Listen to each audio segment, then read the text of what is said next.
mananagot siya dun sa kaaway at dun sila magsasama habang buhay? Sa Diyos. Yun ang tanong. At yun din ang dahilan kung bakit tayo nasa gawain ito. Nakakatuwa, alam po ninyo, isang napakalaking pagpapala, lalo kung siyempre kilala natin, ang ating mga lola sa St. Bridget, na-inspire ako sa kanila. Alam po ninyo, hindi na sila makalakad, may mga tungkod. Pero pag umaawit at nagpupuri sila sa Panginoon, talagang ibinibigay nila yung the best nila. At nakakatuwa, sabi ko, napakalaking kahihiyan sa mga kabataan ngayon na makita mo ang ating mga lola na nagbibigay papuri sa Panginoon. Kasi yung kanilang nahuhuling lakas, na lalagay nilang lakas, ibinibigay nila sa Panginoon. Nakakahiya sa mga kabataan kasi ang mga kabataan na malalakas, masisigla pa, hindi nila ginagamit sa Panginoon ang kanilang lakas. Yes. At nakakapanghinayang dahil lalapit tayo sa Panginoon kapag wala na tayong lakas. Yung tipong, hindi na ako At yung tipong, wala ka ng lakas, yung nabangga ka na, baldado ka na, yung utak na lang ang gumagana sa'yo, saka lang tayo lalapit sa Panginoon. Nakakalungkot yung ganung pagkakataon na lalapit ka lang kasi wala ka lang mapuntahan. Lord, pagalingin mo lang ako, Lord, maglilingkod ako sa'yo. Ngayon ka pa magsasabi niyan, hindi na kita mapakinabangan. Sabihin sa'yo ng Panginoon. Ngayon ka pa sasabihin, Lord, maglilingkod ako sa'yo, pagalingin mo lang ako. Ngayon mo pa ako sasabihan niyan, 83 years old ka na, next week mamamatay ka na. Ano pa yung gagamitin? Ano pa yung pakinabang mo sa akin sa loob ng 1 linggo? Kung tatanungin tayo ng Panginoon. Lord, pagalingin mo lang ako sa cancer ko. Lord, maglilingkod ako sa iyo. Eh anak, nakatakda ka na mamamatay 2 hours from now. Paano ka maglilingkod sa akin 2 hours from now, anak? Sabihin sa iyo ng Panginoon. Nasa realidad ng buhay, hindi natin alam kung kailan tayo mamamatay. Alam mo kung kailan kayo sinilang, pero hindi mo alam kung kailan ka mamamatay. Ganon din yung paglilingkod natin sa Panginoon. Kaya nakakatuwa pag nakakakita ko ng mga lola at lolo sa gawain ng Diyos. Kasi sabi ko, salamat Panginoon, dahil bago sila pumanaw, bago sila makarating at makipag-isa sa iyo, kinikilala ka nila ngayon. Salamat Panginoon. At ang nakakalungkot ay ang ating mga mahal sa buhay. Malalakas pa sila, nasaan sila? Again, hindi natin alam kung kailan tayo pupunin ng Panginoon. Kaya, responsibilidad natin ang ating mga mahal sa buhay. Pero hindi yun ang pag-uusapan natin. Ang pag-uusapan natin yung ating binasa. Bakit tayo nasa gawain ito ng Panginoon? Bibigyan ko kayo ng mga konting segundo. Bakit ba ako nasa gawain na ito? Patuloy siyang makilala. Patuloy na makilala ang Diyos. Bakit kailangan natin siyang patuloy na makilala? Kasi doon ka malalapit ng todo. Doon mo makikilala yung tunay na Panginoon at patuloy mo siyang mamahalin, pupurihin at sasambahin. Kasi alam po ninyo, ang pagkakayari ng Diyos sa ating mga ninuno kay Eva at kay Adan, ang pagkakayari kay Eva at kay Adan, hindi sila dapat mamamatay. Ang laki-laki ng pag-ibig ng Diyos, wala siyang mapaglagyan, gumawa siya ng tao. Yung tao na yon hindi para maging laruan niya, kundi para kasama niya. Can you just imagine, you are full of love, tapos wala kang mang mamahalin. Pwede ba yun? Punong-puno ka ng pagmamahal, wala kang mang minamahal. Pwede ba yun? Di ba ang lamig ng gabi? May puno-puno ka ng pagmamahal, puno-puno ka ng yaman, ng kasaganahan, pero wala kang mapagbahaginan. Parang ang lungkot. Yun nga naramdaman ng Diyos. Nag-iisa siya bilang Diyos. Gumawa siya ng tao. Nagawa niya si Eva, si Adan. Kaya lang, yung kanyang nilikha, nagkasala. At dahil sa pagkakasala ng Diyos, ng tao na yon, lumayo siya sa Diyos na banal at mabuti. Bakit? Kasi walang kasalanan na makalalapit sa Diyos. Nagkaroon ng gap, nagkaroon ng pagitan. At dahil nagkaroon ng pagitan ng tao at ang Diyos, ano ang nangyari? Nagkaroon ng kamatayan, nagkaroon ng sakit, nagkaroon ng katandaan. Tumatanda ang tao, nagkakakanser, nagkakasakit, namamatay, nagugutom dahil sa kasalanan. At ayaw ng Diyos na yung ginawa niyang tao, kapareho niya, sabi niya, ayon sa kanyang wangis, ayaw niyang mawala. Kasi kailangan niya ng kasama. Eh kaso, itong si taong makasalanan, hindi po pwedeng lumapit sa kanya. So anong nangyari? He gave up his son. Ibinigay ang kanyang anak. Kasi itong Diyos na ito, napakalaki, hindi siya maunawaan. I was reading the Old Testament, actually listening to the Old Testament, may audio Bible. Tapos, itong mga tao na to, pinagpapala na ng Diyos at lahat-lahat, iniligtas sa mga Egyptians. Pinagpapala sila, may pillars of fire by night, may pillars of clouds by day, para lang limliman sila habang sila hinahanap nila yung promised land. Pero marereklamo. Parang tayo. Pinagpapala ka na, may trabaho ka, mareklamo ka pa rin. Lord, kulang yung sweldo ko, Lord. Lord, hindi ko gusto yung parang ayaw ko tong amo ko, Lord.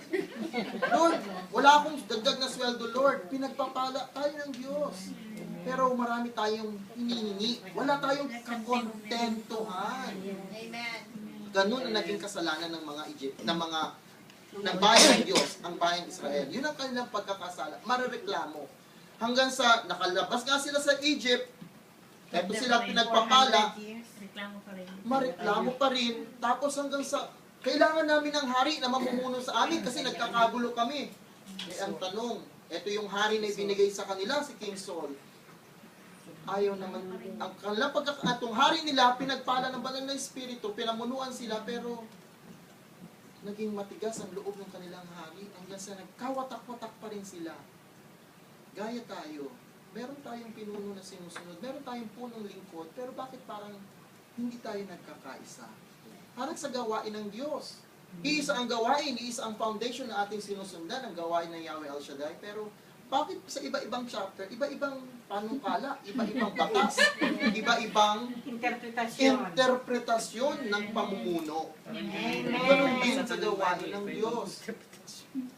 Iba-iba tayo ng pagkakaunawa. Depende doon sa ating nais na ipaunawa sa ating kamanggagawa. Bakit may gawain? Kasi kailangan natin ng Diyos. Kasi kailangan bumalik yung tao na makasalanan sa Diyos. Kaya dumating si Jesus. Eh kaso ngayon wala na si Jesus. The Spirit. Ano na ang gagawin natin? Kasi pinadala niya yung kanyang Holy Spirit. Ang tanong, bago ako pumunta sa banal na espiritu na ating pag-uusapan ngayon, tayo po ba iligtas na? Yes. At saka Tatanong ko lang po, ligtas na po ba tayo? Yes. At saka Yes. Pag tayo ay maghiwa-hiwalay ngayon, tayo ay mamatay, masagasaan, o ano man ang mangyari, In Jesus' name. tayo po ba'y mapupunta sa langit? Amen. Dalawa sa Amen, amen. Galing sa Bible study. Tayo po ba'y ligtas na? Yes. dalawa sa Tayo po ba'y ligtas na? Amen. Ang tanong, Ang sagot. ligtas na ba tayo? Amen. Yes and no. Sige po, bakit po yes and no? Kasi with the fact that Jesus died for us, He gave We're us saved. everything. Gave up His. He assured us already the salvation. Amen. Not yet, kasi hindi pa tapos ang panahon. John. We have to grow, we have to fight, we have to magsikap pa tayo. Meron pang rapture. Ang kaligtasan po ay pag tinanggap natin si Jesus bilang Yes. Panginoon at tagapagligtas, tayo ay ligtas na. Amen. So ang tanong, ligtas ka na ba? Amen. Bakit? Kasi tinanggap mo na ba si Jesus bilang Panginoon at tagapagligtas? Yes. Tayo po ay naglilingkod sa Panginoon, may kasiguraduhan ang Amen. kaligtasan. Amen. Pag tinanggap mo si Jesus bilang Panginoon at tagapagligtas, you are saved. Amen. So ano man ang mangyari, ligtas ka na. Sabi kanina, kaya lang, totoo bang si Jesus ang tinanggap mo? Yun na. That's the big question. Totoo bang tinanggap mo si Jesus bilang Panginoon at tanging tagapagligtas? Yes. Paano ko malalaman kung totoong ligtas na ako, na paglabas ko dyan mamaya, matapilok ako, mabagok ako, patay na ako? Paano ko malalaman na ligtas ako? Pag pumunta ako sa langit. Hindi ka matay ako. Hindi ka pa namamatay ngayon. Paano yan? Parang, ang tanong ganito. Sige nga, kung totoong ligtas ka na, try nga natin. I know in my heart that when you accept God, Jesus Christ as your God and Savior, you know that you are saved. May kasiguraduhan ng kaligtasan. Paano mo masisiguro? Tanggapin ang iyong puso. That's a Kasi promise. Jesus ay iyong Panginoon at tanging tagapagligtas. Pero ang tanong, totoo bang si Jesus ay ating tinanggap na? Ang tanging makakasagot, yung iyong personal na komunikasyon at pakikipag-usap, relasyon sa Diyos. Amen. Ang nakapagliligtas ay ang pagtanggap kay Jesus, hindi ang relihiyon. Yes. Iba yung pagiging relihiyoso sa Yes. totoong may relasyon sa Diyos. Amen. Maaring tayo ay nagro-rosaryo at 55 years na sa gawain ni El Shaddai, Araw-araw na simbahan. pero hindi yun ang kasiguruduhan ng kaligtasan.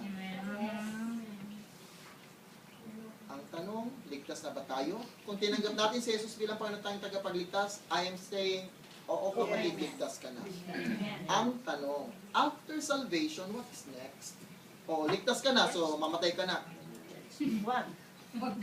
O, ligtas ka na pala eh. O, sige nga, tawahan na natin ng kidlat ito, Lord. Tagong, o, patay na siya. Bagsakan mo nga na isang napakalaking puno dyan sa labas, Lord. Ligtas na pala siya. Amen.